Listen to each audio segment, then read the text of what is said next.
Good afternoon and welcome to the Time Finance PLC Q3 trading update. Throughout this recorded update, investors will be in listen-only mode. Questions are encouraged and they can be submitted at any time by the Q&A tab situated in the right corner of your screen.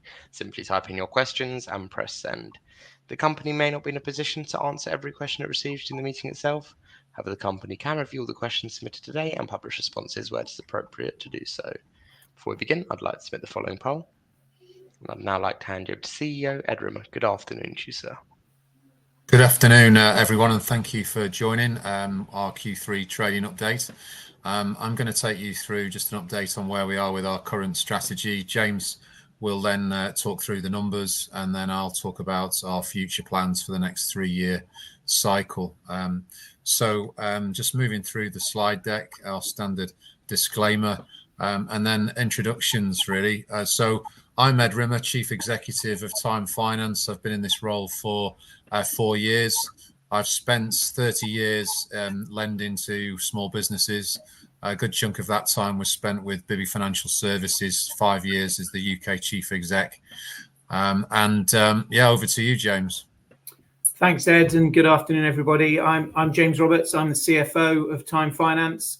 I've been on the AIM market with various guises now since about 2007, and I've got about 25 years in financial services experience. And I've been with Time Finance in this role as CFO for coming up for 8 years now, 8 years in a couple of months. Thanks, James. We'll just take our cameras off whilst we're going through the main presentation, and then we'll come back on when we take the Q&A at the end. As we go through, it's probably worth just mentioning for people that aren't as familiar with the business, we do have some appendix slides at the back, which gives a little bit more basic information in terms of who we are, what we actually do, our core products, and where we sit in the marketplace. If anyone obviously wants further information on those, there's some, as I say, some appendix slides at the back. So just in terms of our current strategy, we put this in place in June 21 as the business was coming out of COVID, and it was a 4-pronged attack. We're obviously coming towards the end of the plan now, and I'll take you through progress to date in the next couple of slides. But the 4 objectives were to double the gross lending book from the starting point of around 110 million in June 21, to get profitability back up to the pre-COVID run rate of 2019, to become a nationally recognised SME funder. That was very much within our core introducer market, and to strengthen the balance sheet through focusing more on own book lending. The business prior to 2021 was a mixture more of brokerage and own book. So where are we then in terms of our current strategy? Well, as I mentioned, we're well towards the end now, really, of the plan, and thankfully we've had a really good 3 to 4 year period, and the business has moved forward significantly. If we look at the first objective, to double the gross lending book, we're at 210 million. James will talk you through the growth over the quarters, but we've seen successive growth really over each quarter for the last three years, and that's been driven through invoice finance and hard asset. You can see there the significant growth that's been achieved since the launch of the strategy. In invoice finance, 160% of where we started, and hard asset even more pronounced, 231% of where we started. The run rate profitability objective, well, you can see there the 9 months comparisons from where we are this year, from where we were at the peak of the profitability in 2019. We've overtaken the comparison figures for both revenue and profitability, which obviously, you know, really pleased with. Profitability now stands at 5.9 million compared to the comparative 5.7 million, and revenue further ahead at 27.3 versus 23.8, which was the previous high. If we look at the other 2 objectives, to become a nationally recognised SME lender, some people will know at least that the business was previously known as 1PM PLC. It was rebranded at the start of 2021, and that was very much this objective very much on the back of that rebranding. So it was to go and really establish who we were, what we did in our key introducer market, which is where we get most of our business from, and we've made really good progress there. We started to measure Trustpilot review ratings in terms of customer feedback against the service levels around 12 months ago, and the feedback there has been really good, with an average rating of 4.9 out of 5.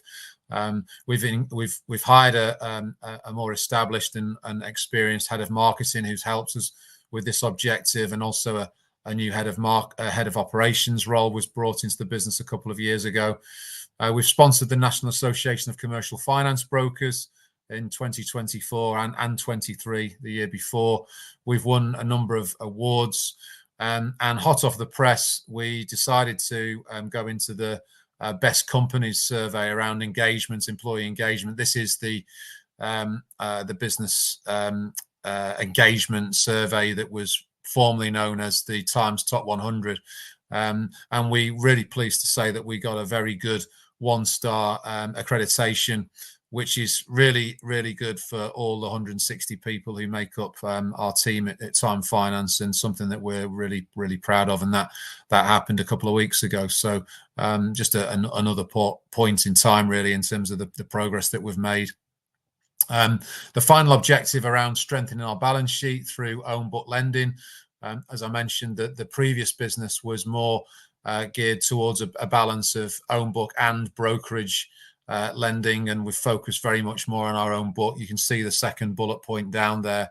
97% of the business that we've done this year has been on our own book, with a small amount still brokered on. That's really enabled the tangible net assets to increase up to a record high of 43 million, which is up by over 50% from the starting point in June 21. And then the 2 points at the bottom, really around secured lending. Secured lending is the lending that is really invoice finance and hard asset finance, because there's assets that sit behind those agreements where, if all goes wrong, we can recover those assets either through book debts or physical tangible assets that we can resell. And you can see there that now makes up 81% of our total book. And actually, for the 9 months to February, in terms of the new business, was 91%. So very much geared towards that secured lending, and that's what we set out to achieve at the start of the plan in June 21.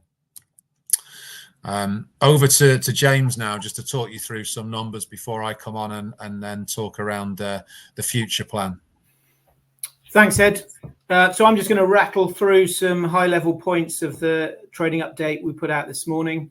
In our mind, the 4 key takeaways, if you take 4 things away from the numbers, are that the 9 months to the end of February were record revenues and record profit before tax in the history of the company, which was particularly pleasing.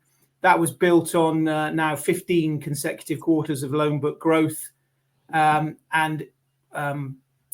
the loan book growth, well, it's grown. We've managed to control the arrears and the write-offs. There's arguably no point in growing the loan book for the sake of growing the loan book if there's storing up lots of trouble for later down the line with deals that aren't of the best quality.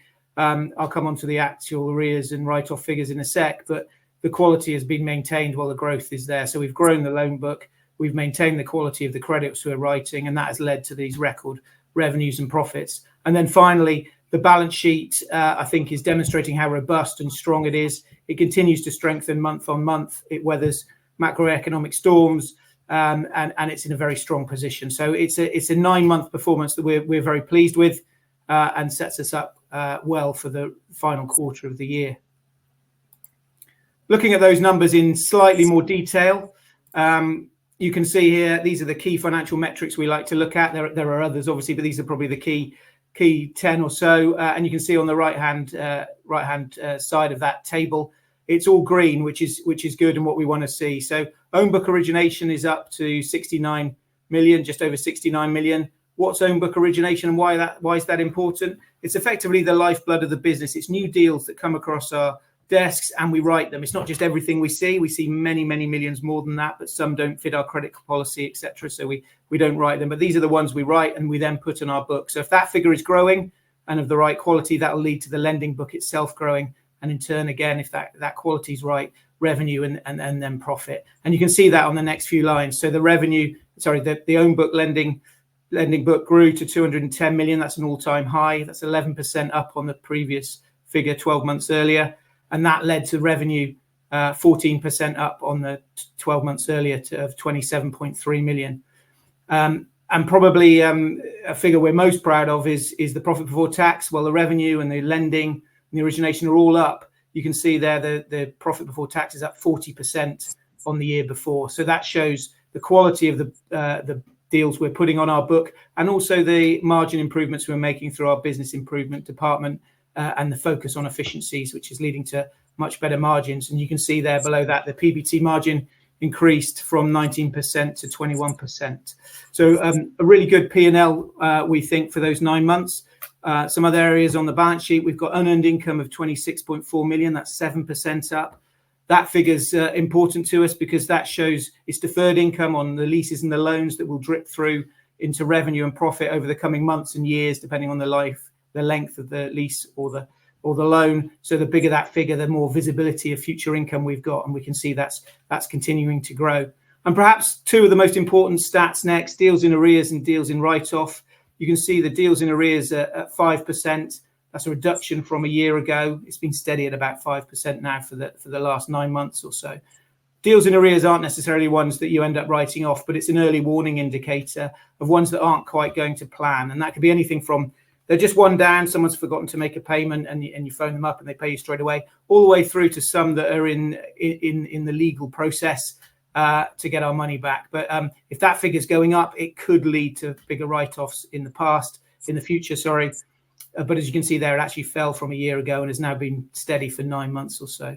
And the end of the day, though, some will go wrong and you will not get all of them back. But you can see there the net bad debt write-offs steady at 1%. So with all the macroeconomic noise going on, we're maintaining the credit quality, 1% write-offs year on year, which you can never really be pleased with arrears and write-offs. We are, pleased, for want of a better word, on those stats. And all that's led through to a much stronger balance sheet, as I touched on. Consolidated net tangible assets of 70 million, and perhaps more pertinent, consolidated net tangible assets of 43 million. There's an element of goodwill on the balance sheet from a buy and build strategy back in 2014 to 2017. So we tend to focus on net tangible assets. But you can see those are up 14% from just under 38 million to 43 million pounds. So a good set of numbers there. Just drawing out some other key points we think people would be interested in. Here we've got a graphic of the arrears, those early warning signs of deals that potentially could go wrong. And then we've also got our write-offs and our provisioning as well, because the provisioning levels are probably, I'd imagine, quite interesting for people to see. But if we start with the graph on the left, the purple line is the total group arrears. And then our two key growth areas, as Ed mentioned, hard asset and invoice finance, the green and the blue. I've pulled out their arrears as well, as you can see. And what you can see from the beginning of the plan, the group arrears were in the low teens, about 13%. They fell rapidly as we came out of COVID.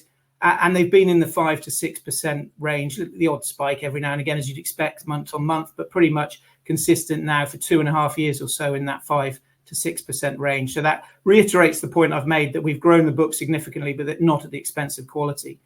You can also see there hard assets followed a similar trend, very high coming out of COVID, fell, and then it's steadied in the sort of 3 to 4% range, 3 to 5% range. And invoice finance, again, fell to a lesser degree. It didn't spike as much during COVID, but it's settling in the 2 to 4% range. So consistent arrears across our book, giving validation to our assessment that we're writing the right types of deals for what we want to do. The table on the right just shows the net bad debt write-offs. I touched on the fact it's 1% now, and you can see it has been for the last year or so. It was a bit higher as we came out of COVID, about 2%.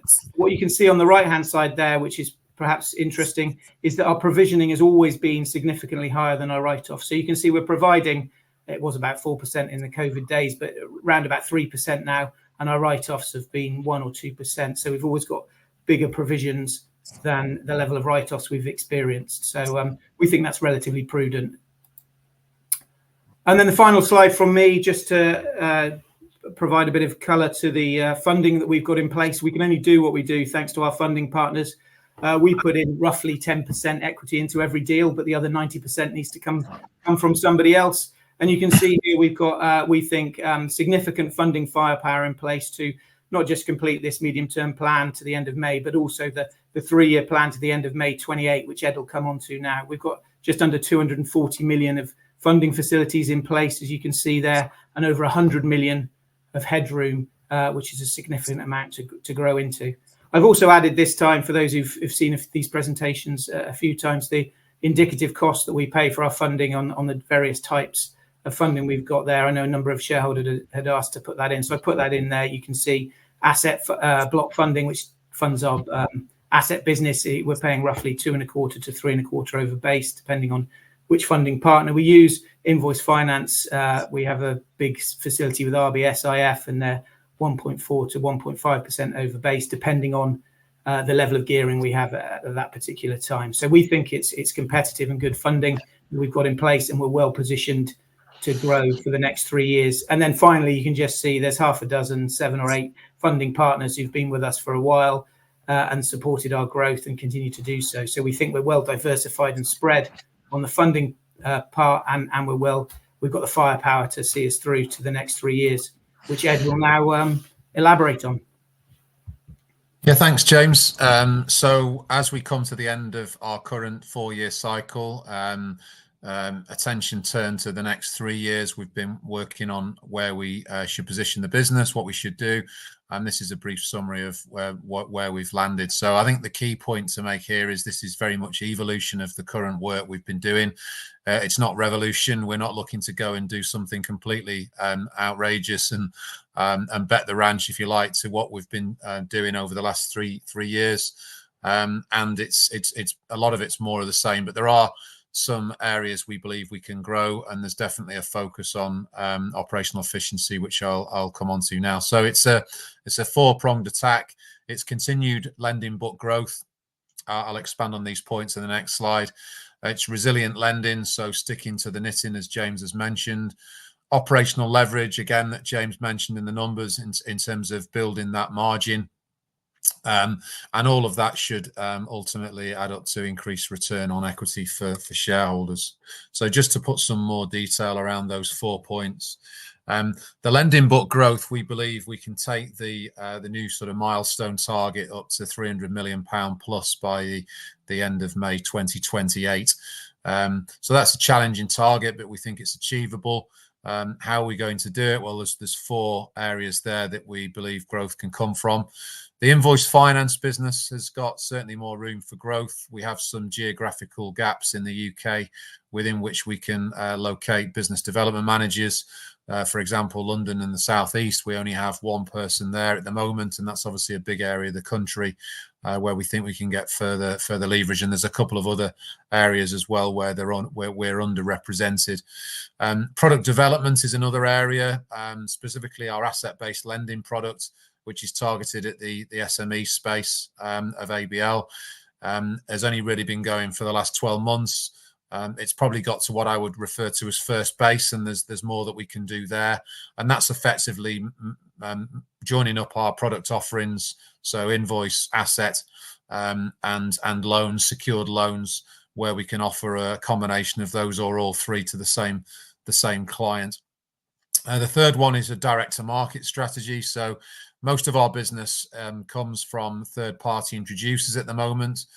We've started in the last 6 to 9 months in the asset business to get some business from the direct market. So that's utilising a slightly different sort of business development person to manage customer relationships directly rather than through brokers.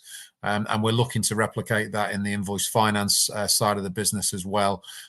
There's a number of reasons for that, but obviously one of the main reasons is to diversify the concentration of just getting business indirectly through introducers, and hopefully over time reduce the cost of acquisition in terms of commissions that we have to pay. And the final one is acquisitions. So this would be focused very much on our core offerings of invoice finance and hard asset finance. And would likely be bolt-on acquisitions to what we now class as core business. We're not looking to do acquisitions outside of those and take us back to where we were sort of 10 years ago when we were looking to get into different products, and some of the deals that were acquired worked better than others. And I think that the business is probably set up now where we can look at these acquisitions, and the market is arguably more conducive to opportunities coming our way than it was in the previous cycle of strategy.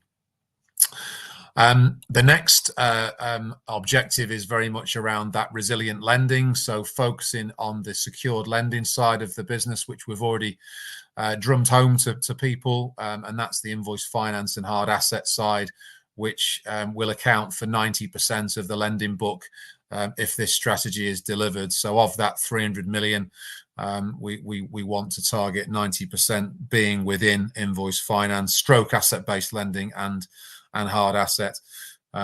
We've recently strengthened our risk team in anticipation of that. We've brought in a dedicated head of risk for the invoice finance division, and we'll look to further strengthen the risk team as the progress is achieved through the new plan. And we're also looking to enhance the systems through. So there's a current strategy at the moment, which is being undertaken to replace the front office system for asset finance. And there's other plans in the melting pot to look at other systems around the invoice finance and the hard asset division in terms of the back office platforms that we can improve to maximize our efficiencies and improve our procedures. And all that really leads into the next point, which is operational leverage. So this is a really big part of the business moving forward. It's effectively leading on from what James was talking about, where we saw those increasing margins over the last 9 months and obviously the last 4-year cycle. And we think we can achieve further margin gains to achieve mid 20% PBT margin by the end of the plan. And if we can do that for an independent lender, then we'll be up towards the top players in the market in terms of PBT margin. How are we going to do that? Well, we've invested in a small business improvement team. A lady called Fozia Riyad joined the business 9 months ago. She's got some really relevant experience in terms of this whole area, but also really quite uniquely within our key markets of asset and invoice finance. We've added a couple more people into that team as well. We don't envisage that that's going to be a massive team, but we do acknowledge that we need a small team of probably between 3 to 5 people to help with those projects and achieve those efficiencies and those system improvements and those data improvements that we're starting to make. And yeah, I think it's a big part of what we'll be doing over the next 3 years. And getting the balance right ultimately across the lending growth, the resilient risk side of things, and the efficiencies through the operational leverage really will ultimately deliver the end point, which is increased return on equity. And we believe we can increase that to the mid-teens by the end of the plan through balancing those 3 key points. So just in terms of a summary and then the investment case summary, then the next slide. So just to tie up really what we've been saying, it's record 9 months revenue and profits. The robust and strengthening balance sheet is evident as we retain most of our profits and build the tangible net assets that sit within the balance sheet. The plan to May 25 is on track to be delivered.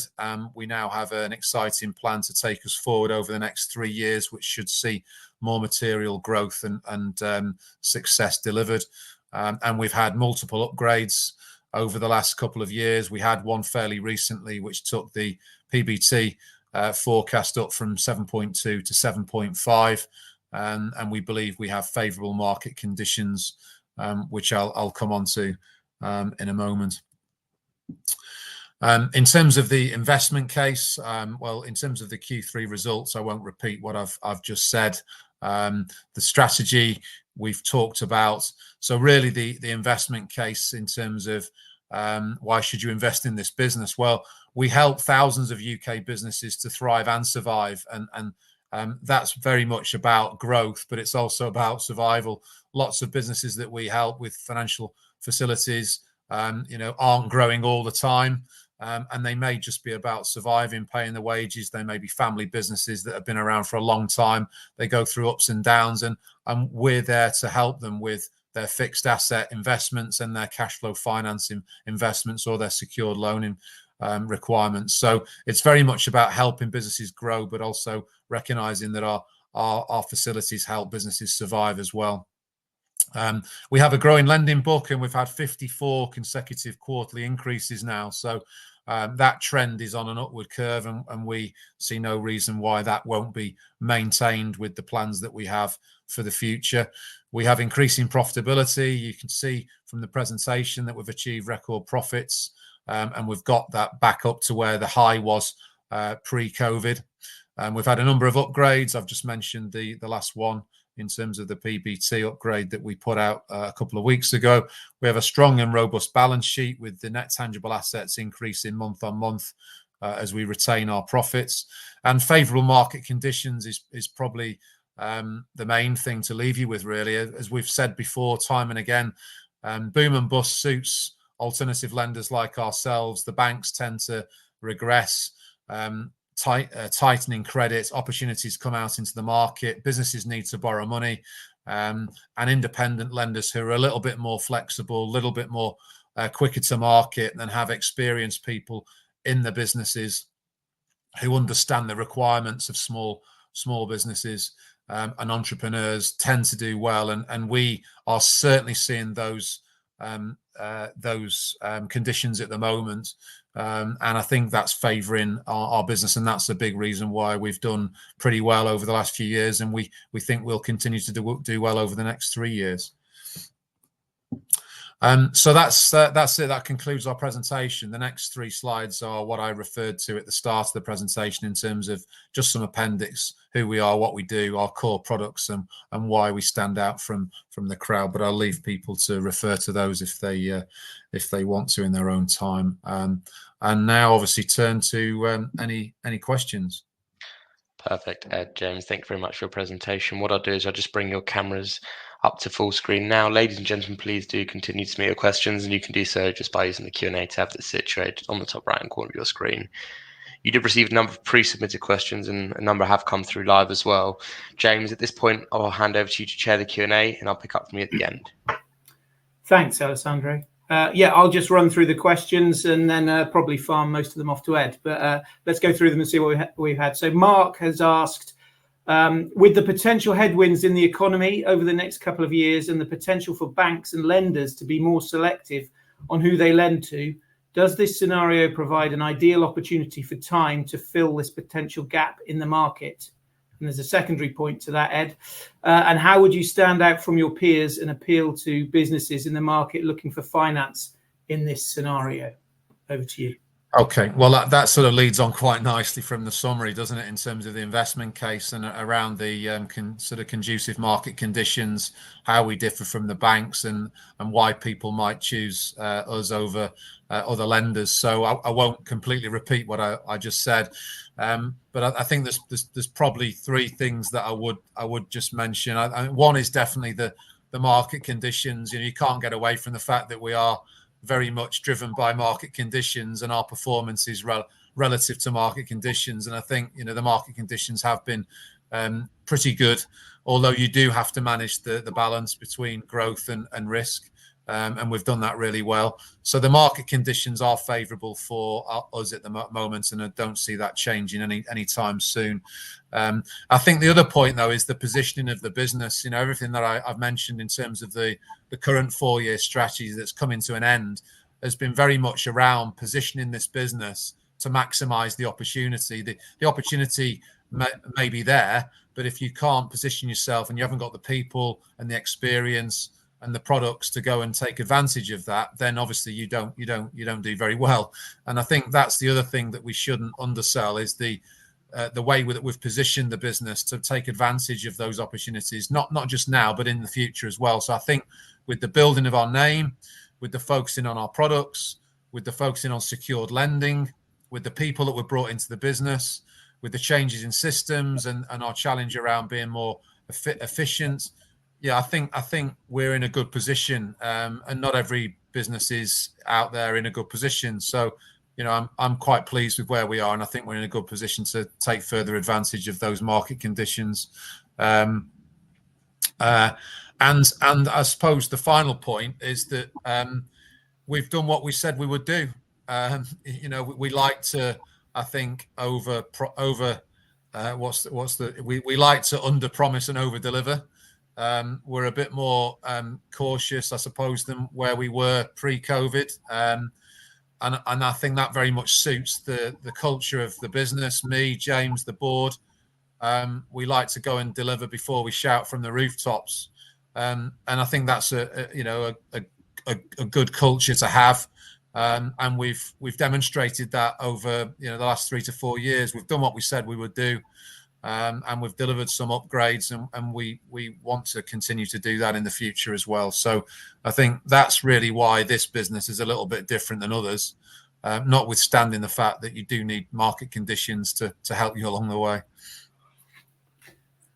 Thanks, Ed. The second question is, assuming that Time Finance continues to grow and your ambitions for the next 3 years are met, what's the ultimate goal for the company, e.g. a sale, to become the largest independent lender in the UK, etc.? It's a good question. Look, I've got as much interest in that as anyone. I'm a shareholder in the business, as is James. Some of our non-execs are shareholders as well. So obviously we all want a return on our investments. How is that going to be done? Well, ultimately, I'm very interested in making sure that we can do what we can impact, and that is delivering the numbers, delivering the strategy, and the success of the business will look after itself if we do that. That's really the view that the board take. Having said that, clearly there's opportunities in the future that we think will maximise that. One may be a sale. One maybe we start to be able to pay a dividend at some point in the future, and we turn to some rewards that way. Who knows what the future is for the business in terms of realising that investment? But what we're focused on is delivering the numbers, delivering the strategy, and the future will look after itself as long as we continue to do that. Thanks, Ed. Well, there are a couple of questions actually that I'll sort of run through because they cover the same thing. I'm not sure whether you want to take them or you want me to, Ed. But Keith said, why were we alarmed by the recent 20% fall in the share price, and was there any obvious reason? And there was a second question on the same thing. I appreciate the share price is out of your control, but do you have any explanation for the recent drop since mid-January? Are any of the larger shareholders reducing their holdings? So two very similar questions. Yeah, well, I'll give my view on that. I mean, the share price isn't out of our control, is it? And that's the point that many people make. What's in our control is to do exactly what we've just said, which is deliver the numbers and deliver the strategy and make sure this business is successful. Now, I appreciate that when you do that and then you get some drops in share price, that's probably out of our control. So what's in our control is what we should focus on. When things happen that aren't in our control, it is really frustrating, and it's obviously disappointing for everyone, because actually we're sat there thinking, well, the business is doing really well. We've got another quarter of growth, everything that you've just heard, and then you see this share price. That's obviously what we can't control, and that is frustrating. So why did that happen? There was some misinformation out there on some bulletin boards. There was a misquote of a profit figure that was taken. It was wrong. That's very frustrating, and we seek to put those mistakes right by correcting them. But we unfortunately can't control what people necessarily say about the business. And then you get various things that happen through trends and the way that we all communicate these days on social media. So yeah, things like that are disappointing, but we can only do what we can do, and we're doing what I think is a good job. So that will hopefully continue, and the long-term share price will continue to go in the right direction. Thanks, Ed. We've got 2 or 3 questions here again, which I'll lump together if that's okay. They seem to relate to acquisitions. So just bear with me while I read them all out. Keith has said, has any consideration be given to growing by acquisitions?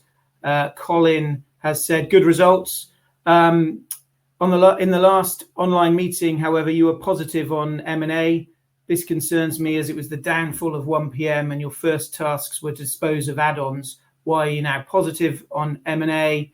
And then another one says, would you consider any further acquisitions in the next 3 years? So 3 questions there, Ed, all on acquisitions. No, again, good questions, and it's important to get real clarity around that, because otherwise it can sound like mixed messages, can't it? The clarity really is around the alignment with our current strategy in terms of acquisitions. And as I mentioned in the presentation, if we looked at any, they would be focused on the core products, invoice finance and or hard asset finance.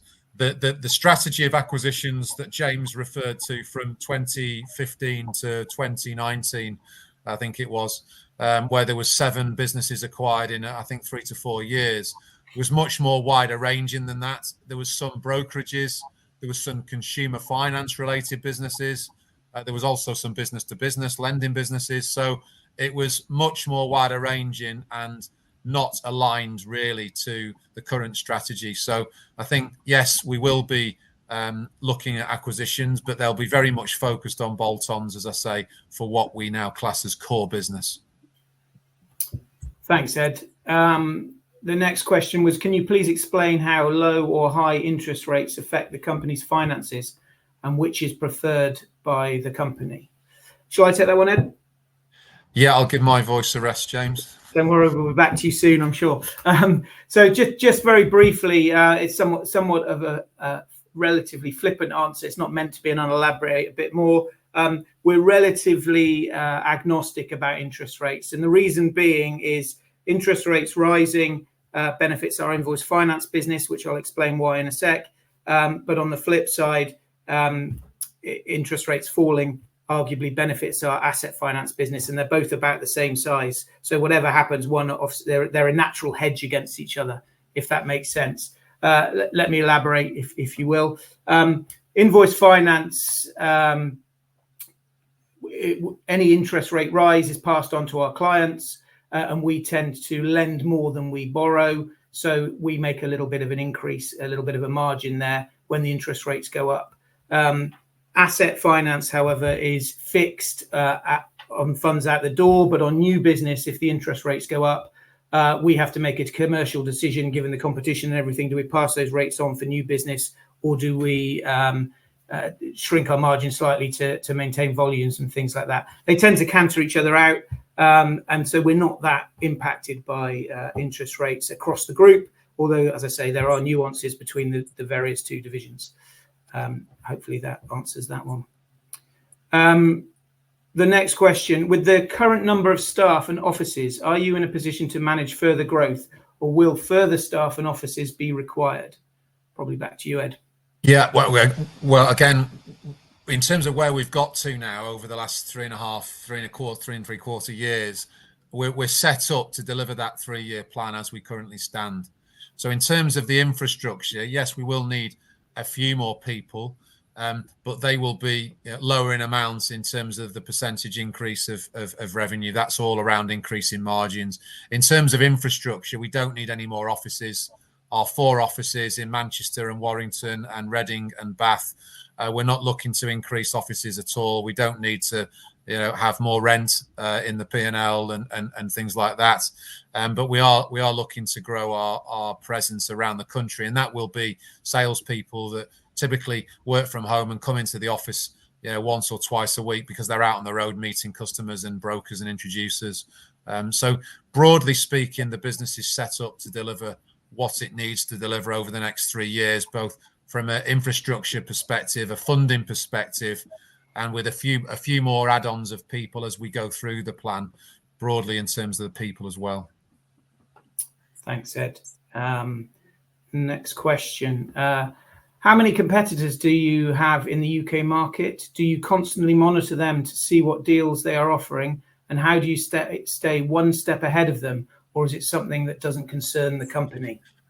It definitely concerns us. It's always been something that I've personally been interested in ever since I started, as to what everyone's doing, and how we compare, and how we can be better, and maybe where we're missing opportunities, and where we shouldn't focus as well, because some competitors have just got completely different business models, and let them get on with it. We can't replicate everyone in the market, so it's something we're definitely interested in.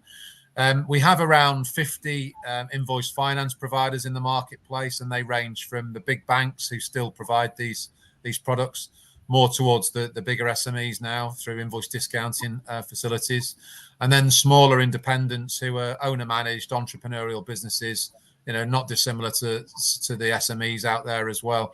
The asset finance market is a bit larger in terms of players. There's over 100 players in the market, but they again range from the big banks, who typically will chase the better quality businesses and the finer margin business, because they take obviously deposits and they can lend them out at cheaper rates than we can, to the middle players, so merchant banks, some foreign challenger banks, and then again some smaller players. Sometimes they operate as brokers with a small lending book as well. Sometimes they operate as lenders, but broke out a smaller amount, so it's across the piece. So yeah, that gives you a little bit of a context of who we compete with. But it's banks, building societies, challenger banks, and independent players, and fintech businesses as well. Thanks, Ed. For those who are not shareholders, what 3 reasons could you give as to why they should invest? I think I sort of covered that really in the first question that we answered, didn't we? Around the sort of market conditions, the way that we've positioned the business, and what we've said in terms of, we've said what we would do. So I think just reiterating those 3 points really are what I would sort of summarize. The market's conducive to what we do. We've set the business up to maximize those opportunities, and we've delivered what we've said we were going to do, and that should hopefully continue. Thanks, Ed. Again, we've got 2 vaguely similar questions, which I'll add together if that's all right, and I'm happy to take them if you want, or you. But Peter and Edward have both alluded to the fact that so far this year PBT is 5.9 million. The forecast is 7.5 million. So Q4 is only 1.6 million PBT, if in line with recently upgraded market guidance. Why should this not be taken as a profit warning, as Q4 will be down on Q3? Are you happy for me to take that, Ed, or do you want to? Oh, go for it, James. Okay. Well, firstly, I don't think we're anywhere near profit warning status. We came out at the beginning of the year, said we'd do 6.9 million PBT. We upgraded it in November or December, I can't quite remember when, to 7.2 million, and we upgraded that forecast to 7.5 million at the end of February. So we've had 2 upgrades, and we said in our most recent announcement today, we said we will be at least in line with the 7.5 million that's published. So I would argue I can't see it at all how that could be construed as a profit warning territory, as we are at least in line with that.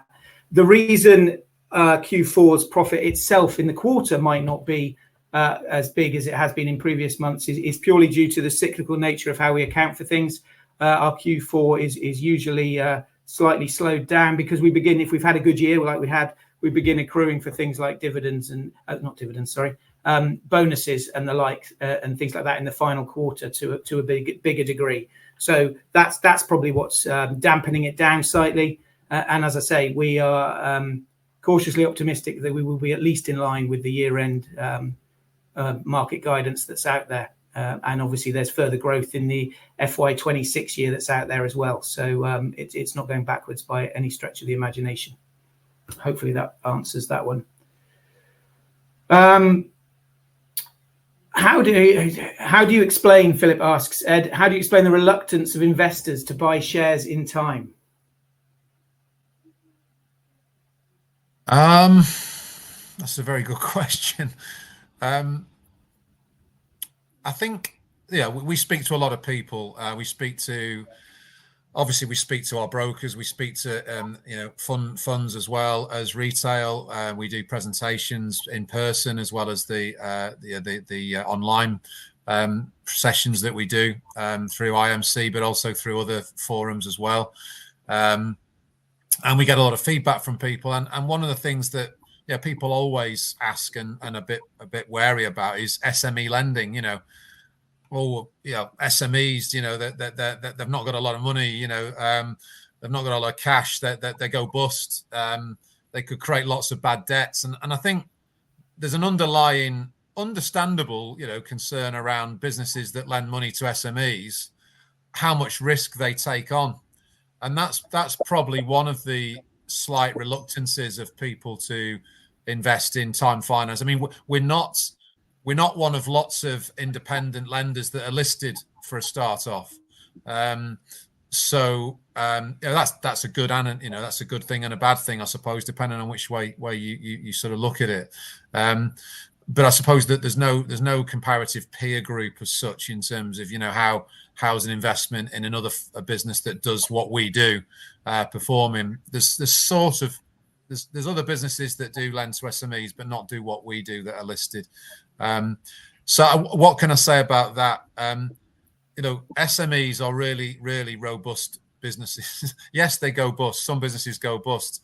Unfortunately, we have customers and clients that do go out of business every month. We get our money back because more so we're focusing on that secured lending side. So if we lend against a tractor unit, a trailer, a digger, a construction piece of equipment like a crane, they've got underlying value and we can sell them for what we're generally owed. And the same goes for invoice discounting. Invoices are raised, we fund them, we keep a margin back because we only invoice generally 80. So we only advance generally 80 or 85% of the invoices. And then we collect our money back if a business goes out of business. And then we lend again to the business if it starts again. So I think one of the key things that we haven't mentioned at all in this presentation, but we do mention in a lot of the presentations we do, is the natural spread of risk that we have in this business. So we lend to thousands of businesses. We don't have any one concentration that is more than 5% in terms of any one lend. In fact, the largest lend at the moment in the group is currently about 1.5%. 1.5% is the current largest lend in the group. The largest concentration in industry is around 13%, and that is into the logistics and haulage, transport, warehousing industry. So the business is really well spread. We don't bet the ranch. I like to have that spread in the business. We don't chase massive deals. We like to have a good core spread of business. And that's what we get from doing 80 hard asset deals a month, around a dozen invoice finance deals a month, and around sort of 50 to 60 soft asset deals a month. It's all very well spread lending. The key is to make sure that we have the efficiencies and the systems and the people that can manage that effectively. And we've reduced the number of deals deliberately over the last 4 years and increased the average size of the deals deliberately to get that balance better. But the average ticket size in hard asset is still only about 60K. And in invoice finance, it's about 150K. So it's still well spread. We take debentures, we take personal guarantees, we take secondary security on larger deals by way of second charges on properties, or ABL deals where we're lending against other asset classes. And we're pretty good at what we do. So that's, I think, where people, I suppose our job is to get people over that cusp of thinking that, what we do is really risky because we lend to small businesses, and help them understand, well, actually, small businesses are pretty robust, and actually the way the business is set up and the risk procedures and the policies and our lending matrix that we have in place all that adds to the robustness of the business, and that's why we've delivered the results. Thanks, Ed. I think you've partly answered this next question that Colin asks, but just to go over it, with write-offs, this implies there were other creditors who were higher in the pecking order than Times. Are no hard assets offers as security in lending? Well, whenever we lend money against an asset, we have first charge over that asset. So whether that is invoices or hard assets, they effectively belong to us in terms of the lending. So if they go wrong, we have first right over those assets. Okay. Thanks, Ed. I'm just conscious of time, so I'll probably just do two more if that's all right. Give us time to wrap up. Gavin has asked, you mentioned data improvements. Does this involve AI? That's a good question. So we do use AI in a very, very small way in the business already in terms of marketing. So it helps us get lots of marketing stories out into our agency partners to help with all that branding and that side of the business. We don't use it in our credit assessment side of the business yet, both at the new business side and ongoing client management. But it is something that we're looking at, but at very, very early stages, so it'd be wrong to say anything further than that. The improvement in efficiencies is much more around challenging ourselves. Are there systems out there that can do things better that are already off the shelf? So we're not looking to go and invest hundreds of thousands of pounds in building our own systems or thinking that we know better than what's already out there. That's not really what we do and who we are.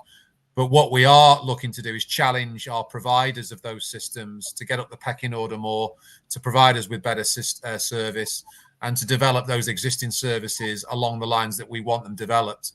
That's how we see the improvements being made, and just having more expertise and resource managing those systems. Thanks, Ed. And as I said, I'll probably take one more question given the time. Edward has sent this one through twice, so he's clearly keen to have us answer it. So let's do it. So Edward's asked, how does your margins and returns in invoice finance in particular compare to the rest of the market? Do you see yourself as having any sort of competitive edge within the IF market? Well, why don't you take the point about margins, James, and I'll give my view on the market. Okay. Invoice finance is, as we've said, is one of our key growth areas. We've seen the book grow by over 150% over the last few years. It's also got very, very good margins. A gross profit margin, invoice finance is about 75% gross profit margin, and at a PBT margin, it's in the high 30%. So it's a high margin part of our business, quite secured, and that's why it's one of the key growth areas that we've focused on for the last 4 years, and will continue to do ever more over the next 3 years. So a high margin part of the group. I think in terms of our competitors, the banks have finer margins in invoice finance because they're targeting tier 1 credits, and they get their money obviously cheaper through retail deposits. We don't. But I think in terms of our independent competitors, we're definitely in the upper echelons of margin returns, and we do compare those against businesses that we're able to in terms of getting hold of those numbers. So yeah, we've got improvements that we can make, and we've definitely got improvements across the whole business that we can make. But in invoice finance, we've got pretty good margins already, and certainly in the higher quartile of our independent competitors.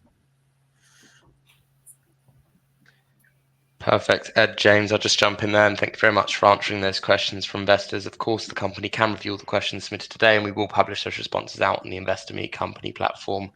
Just before redirecting investors to provide you with their feedback, which I know is particularly important to the company, Ed, could I just ask you for a few closing comments? Well, yeah, thank you everyone for joining and listening. Hopefully it's been a useful session. We've covered a lot of ground. The business continues to go in the right direction.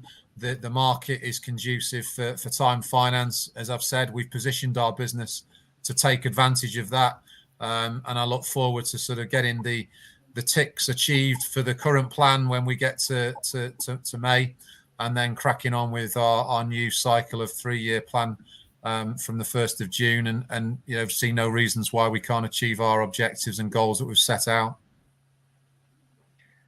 Perfect. Ed, James, thank you once again for updating investors today. Can I please ask investors not to close this session, as you'll now be automatically redirected to provide your feedback in order that the management team can better understand your views and expectations. On behalf of the management team of Time Finance PLC, we'd like to thank you for attending today's presentation, and good afternoon to you all.